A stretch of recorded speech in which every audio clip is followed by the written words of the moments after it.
அனைவருக்கும் வணக்கம். நம்ம banking and SSC point of வியூல டெய்லியும் 5 கொஸ்டின்ஸ் கரண்ட் அஃபேர்ஸ்ல பார்க்குறோம். இன்னைக்கு என்ன கொஸ்டின்ஸ் இருக்குன்னு பார்ப்போம்.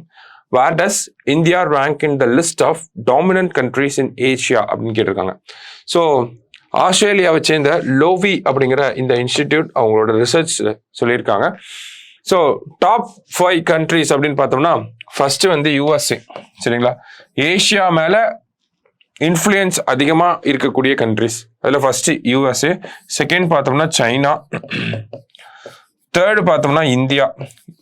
இந்தியா ஆக்சுவலி 4th பொசிஷன்ல இருந்தோம், ஆனால் இப்போ ஜப்பானை வந்து டிஃபீட் பண்ணிட்டு நம்ம 3rd பொசிஷனுக்கு போயிருக்கோம். 5th பார்த்தோம்னா ஆஸ்திரேலியா. சரிங்களா? டாப் 5 கண்ட்ரிஸை நம்ம இந்த இடத்துல பார்த்துருக்கோம். ஸோ இந்த கொஸ்டின் பாருங்க, list of dominant countries in Asia. இதில் இந்தியாவோட ரேங்க் என்ன அப்படின்னு பார்த்தோம்னா 3rd பிளேஸ்ல இருக்கும். சரியா? அடுத்தது, which state has the highest unemployment rate in India அப்படின்னு கேட்டிருக்காங்க. ஸோ இந்தியாவோட unemployment rate 3.2%. In terms of ஒவ்வொரு மாநிலத்துக்குள்ளேயே போய் பார்க்குறப்ப கேரளாவில் தான் அதிகமாக அன்எம்ப்ளாய்மெண்ட் ரேட் இருக்கு. அரௌண்ட் 29.9% இருக்கு அப்படிங்கிறத சொல்லியிருக்காங்க. சரியா? எங்க சொல்லியிருக்காங்கன்னா பீரியாடிக் லேபர் ஃபோர்ஸ் சர்வே.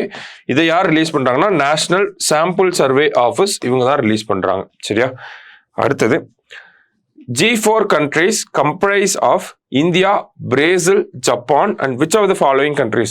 நமக்கு G7, G20 இதில் இருக்கக்கூடிய கண்ட்ரிஸ்லாம் யாரு, இதில் இல்லாத கண்ட்ரிஸை கொடுத்துட்டு கேட்கலாம் நமக்கு கொஸ்டின்ஸ். ஸோ G4 அப்படிங்கிற குரூப் ஆஃப் கண்ட்ரிஸ் இருக்கு.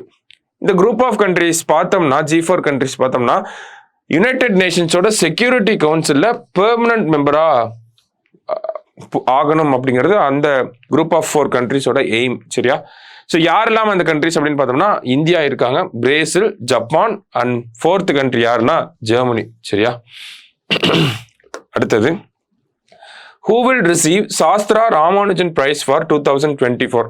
ஆக்சுவலி ராமானுஜம் பார்த்தோம்னா 31 வயசுல இறந்து போயிருப்பார்.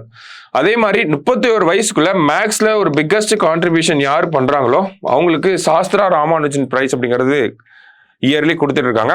இந்த வருஷம் யாருக்குன்னா அலெக்சாண்டர் டன் அவருக்கு தான் வந்து கொடுத்துருக்காங்க. ஓகேவா? ஸோ லாஸ்ட் இயர் தான் ரூயிஸ் யாங் ஜாங் அப்படிங்கிறவருக்கு கொடுத்துருப்பாங்க 2023ல லாஸ்டா. Which organisation launch it's subsidiary firm in India named Damroy அப்படின்னு கேட்டிருக்காங்க. So Dassault aviation MRO India. ஓகேங்களா? இந்த பேப்பர்ல வந்த ஒரு விஷயம் தான். டசால்ட் ஏவியேஷனோட ரிப்பேர் ஆர்கனைசேஷன் தான் டேம்ராய் அப்படின்னு நம்ம சொல்றோம். ஸோ அவங்க தான் இந்த ஒரு விஷயத்த ஓப்பன் பண்ணியிருக்காங்க. சரியா? ஸோ இன்னைக்கு ப்ரிலிம்ஸ் பாயிண்ட் ஆஃப் வியூல 5 கொஸ்டின் பார்த்துருக்கோம். நாளைக்கு கொஸ்டின்ல மீட் பண்ணலாம். தேங்க்யூ.